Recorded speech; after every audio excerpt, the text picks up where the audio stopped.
brethren, tonight we have come again under the canopy of the Spirit of truth. There is something the Lord is summoning us into.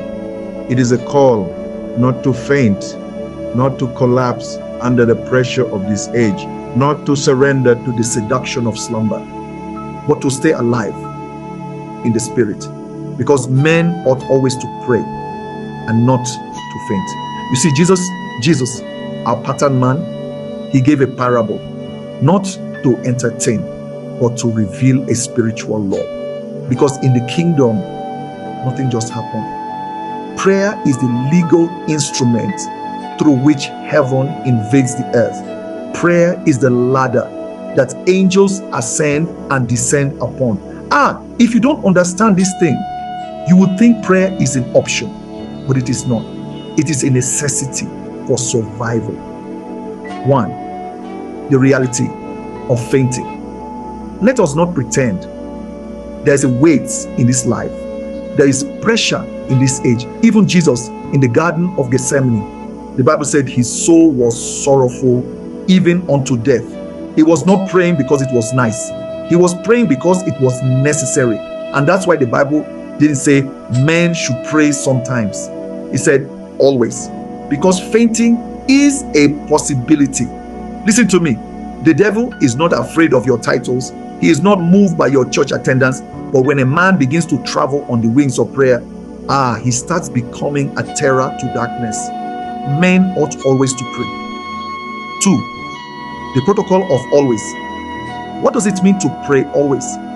Does it mean we stay in the closet 24 hours? Number.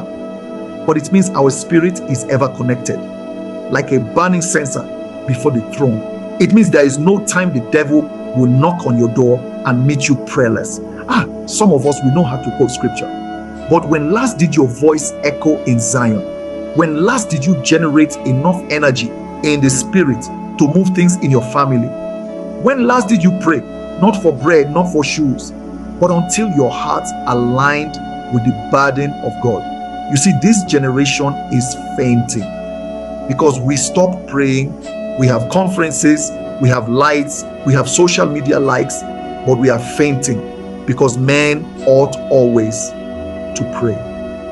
3, the strength that comes through prayer. Prayer is how strength is exchanged.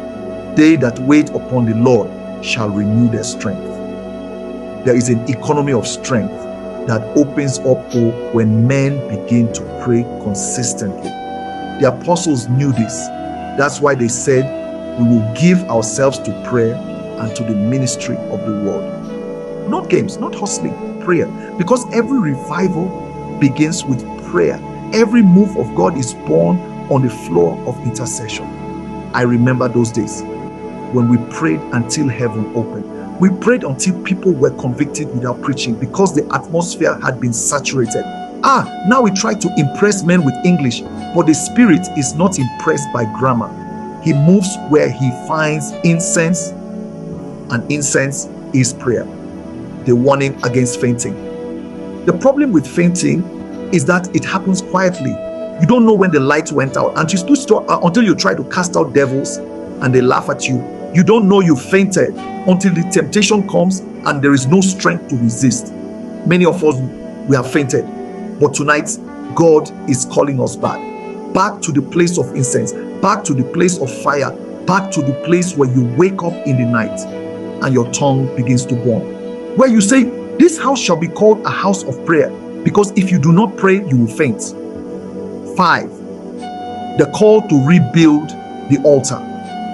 The altar must be rebuilt, not with stones, but with consecration. Not with wood, but with surrender. God is raising men again. Men who can stay on their knees longer than they stay on Instagram. Men who can press beyond sleep. Men who can say, Lord, I won't let you go until you move in my family. Don't faint, brother. Don't give up, sister. Pray. Pray until your spirit becomes flame. Pray until the heavens are rent. Pray until your shadow carries healing. Men ought always to pray and not to faint. Tonight, God is summoning watchmen, men and women who will not faint again. You've been tired, you've been weary, but the Spirit of God is here to reignite your fire. Oh Lord, Breathe upon these dry bones. Ignite the embers again. Raise intercessors, raise watchers, raise men of prayer, men who know your heart, men who will not faint. Because in this kingdom, victory is not for the swift. It is for those who pray and never stop.